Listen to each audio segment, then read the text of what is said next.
Hey guys, Matty Ice here, and today we're going to be showing you how to winterize your Troy Bilt. This is the Bronco. It's going to be similar for the Pony and several of the other Troy Bilts. This one right here is a 2017 version, and from what I understand, the 2016, 17, and 18 models are all very similar in the way you need to winterize them. So my primary goal is going to be, we're not changing oil. I'm not a big believer in changing your oil in the fall. I wait to change my oil in springtime. That way I don't get any water buildup in there. And I also wait to change the fuel filter until springtime because it's just going to have stuff sitting in there over the winter. What's the point? So we're going to be getting the gas ready, treating the gas, kind of letting it run for a while. We're going to be taking off the battery on this so it can trickle charge over the winter and won't totally discharge. And then we're going to be cleaning it up a little bit. It's got grass over right now from the last time I cut it. I have not run this thing in about a month. I was waiting to see if I got one more warm day in November before, I had to put it away, but it's not going to happen.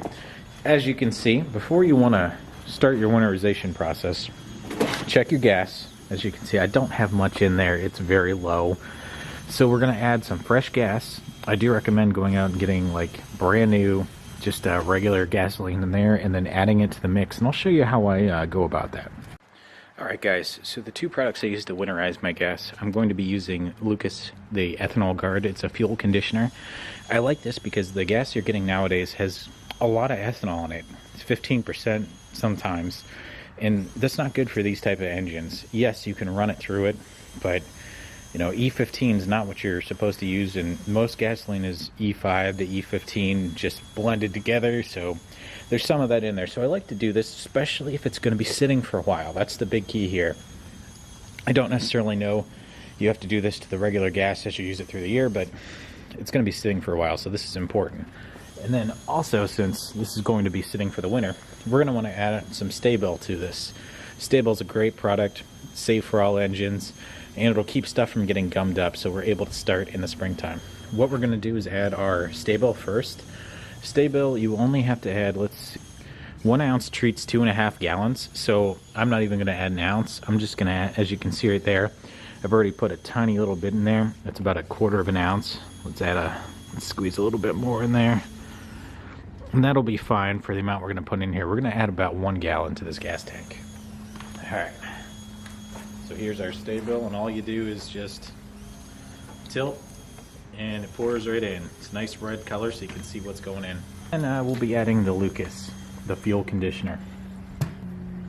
1 ounce treats 5 gallons, so we're just going to add a very tiny bit to this.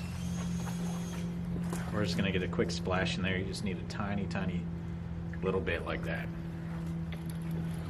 Okay, and now the next part is to add some gasoline. I usually add this to the old gas first so it can kind of circulate in there, and then I use my new gas that I'm pouring in to kind of like cycle everything through. So we're going to add the brand new gas. Fill up about 1 gallon in here.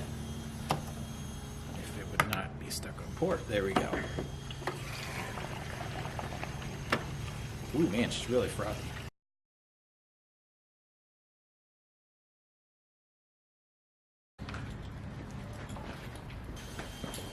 Okay, so as you can see, we've got a decent amount of gas in there. I've got a little bit more than a gallon. That's like 1.5 gallons actually.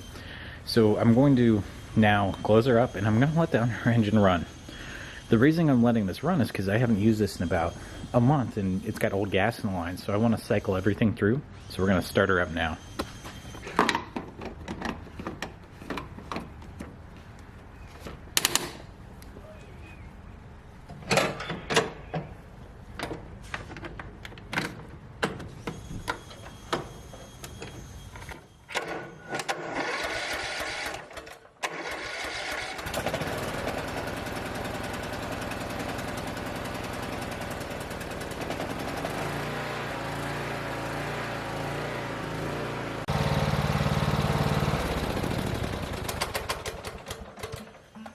Okay guys, so it's been about 5 minutes since I let this start running, and you just want to make sure everything kicks on okay, because if it's sitting for a while you could have some gummy gas in that line. So 5 minutes is more than enough time to cycle fresh fuel through those lines. And as you saw when this first kicked on, it was really smoky. I really had to crank it a couple times to that choke on. So now we've got our gas ready. Next, you just want to do a quick visual inspection to make sure everything's looking okay in here. And you can see We have no oil leaks from letting it sit for a while. Here's our oil filter replaced earlier this year. Still looking good. There's no oil around these seams right here, so we're doing good. Just a little bit of general grime. And then check all your lines to make sure they're good. We do have a little bit of buildup on. This is for our throttle slash choke, or actually chokes right here, and this is our throttle. So we do want to kind of address that. We're going to put something on here to preserve that. Maybe a little oil that's not going to corrode that any further. And then we can check our oil too. I just looked at this earlier, and it still looks like we have more than enough oil in here, so we don't have to worry about adding any extra oil. Okay, so next we're going to be disconnecting the battery, putting our lubricant on here, and then we'll be cleaning it off. Alright guys, so disconnecting the battery, you just flip up the seat, and there's your battery terminal. Now before we begin, I've got my air right here. We're just going to blow it up to make sure there's nothing on there.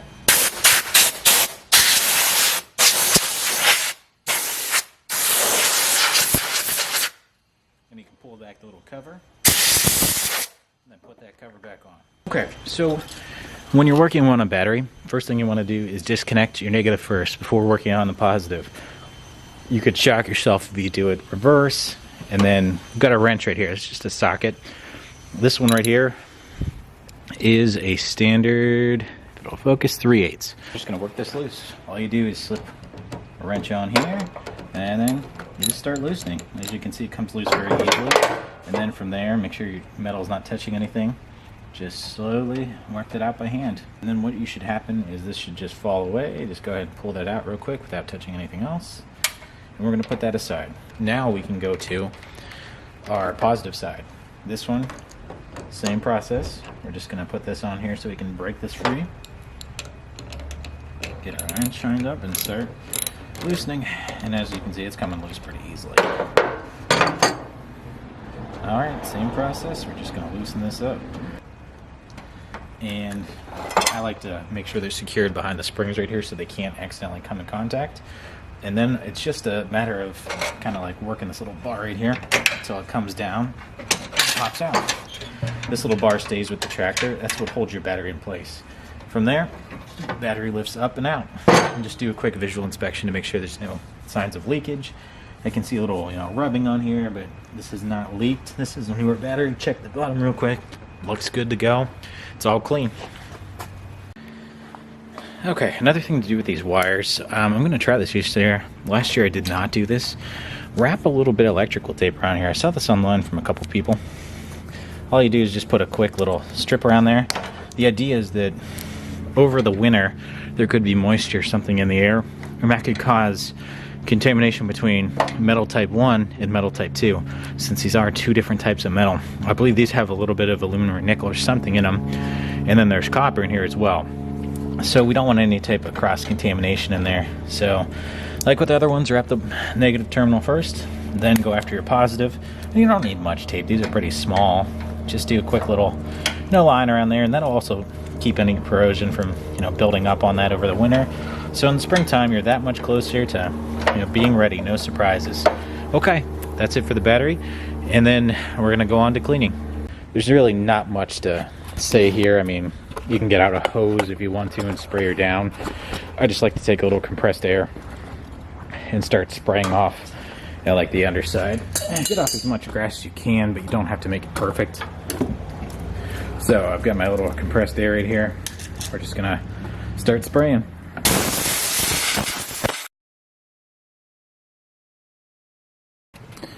Alright guys, so we moved to the other side and we're just going to do the same thing. We're just going to give it a couple quick sprays and pull off some of the loose stuff. Okay guys, so cleaning up this cable, we're just going to take a standard, this is just a regular metal brush right here. We're just going to gently agitate the surface. It does have a little bit of that buildup on there, and we're not pushing hard at all. We're just gently dragging this over the surface just to knock loose any debris. And as you can see, there's a little bit of buildup coming off of that. You want to be very gentle on this. And then you can also use this to, if you see any like random bits on here, we can use that to get it off, but we're not really worried about this. It's a freaking lawn tractor. Alright, so we're just about done. I mean, we're just lightly brushing away any buildup that's on here. Okay, And then the lubricant we're going to be using is Tri-Flow. Tri-Flow I love. I found this years ago, and it's a protectant and penetrant, so it kind of does everything. I know they make this mainly for bikes, and the reason I use it is because a lot of bike chains have parts that need protected that you can't use harsh. Like, I don't want to use WD-40 on here. That can in some instances increase the amount of damage you're going to see. I know WD-40 is like a great lubricant, but I do not think it's a great protectant. So I'm just going to put a very small line on this, and it's going to flow down and do the rest. I'm not even pushing on the bottle, as you can see. I'm just letting a little droplet form, and we'll drag that along with our fingers along the rest of this, and that's more than enough. So that's coated. We don't really need to coat anything else on here. I mean, if I saw more spot rust, just a tiny little bit there, we'll coat that, but this is in pretty good condition.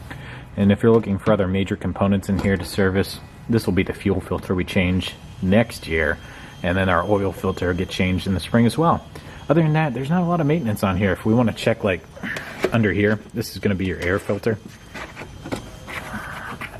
And they're just little plastic things that come off of here.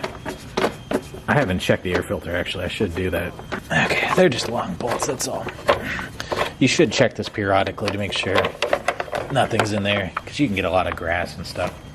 Okay, there's our air filter. As you can see, I've not replaced this thing in the 2 years I've owned this, and it's still really good condition, even though I'm probably going to replace it in the spring anyway. Alright guys, so my last tip over this Troy Bilt tractor is more of kind of like a practical tip. If you have a small garage like me, I don't have much room in there. As you can see, all my stuff's like right here in these corners, and I've got no extra storage on the wall. It's cinder block, and then that's it. Think about where you're going to store it before you get it back in the garage, and then also realize you took the battery out. You have to now push this in by hand. So if you have like a long way to go, you might want to think twice about that. You might want to get it to where you're putting it before you take everything apart. My advice is, for small garages, don't store it traditional like you would, like, straight this way like a car. Turn it to the side. That way you can stack stuff in front of it. So what I typically do is, this corner is kind of like gross, but I'll take my tractor and then push her into place in the back of the garage. As you can see, I'll kind of just like push into this corner, and then it's not that heavy that you can't pick it up. Alright, here we go. Alright, so you just start, you get the front end where you want it to go, basically. We're going to want it in this corner. You can back up, and then go back 1 or 2 times, and then just pick it back in. Just move it like this. It's heavy, but it's not that heavy. It can easily be manipulated. If I was doing it smarter, I'd just move the other stuff that's over here. Alright, there you go, guys. I just kind of pushed it back in the corner. As you can see, she's flat up against the wall, basically. There is a little gap right there, but that's pretty tight against the wall. And I picked up the grass shield and kind of moved it. That's it, though. I mean, it's a pretty simple process. It does take a little bit of, oomph. If you had 2 guys, it'd go a lot simpler, but I got a lot more space now. There's an extra 3-4 feet here for other stuff. And I might even put the snowblower there, my little Greenworks electric. And then I won't have to worry about, pulling it out of the back of the garage. Alright guys, that'll do it for this one. Thanks for watching. I'll get you next time. Have a good night.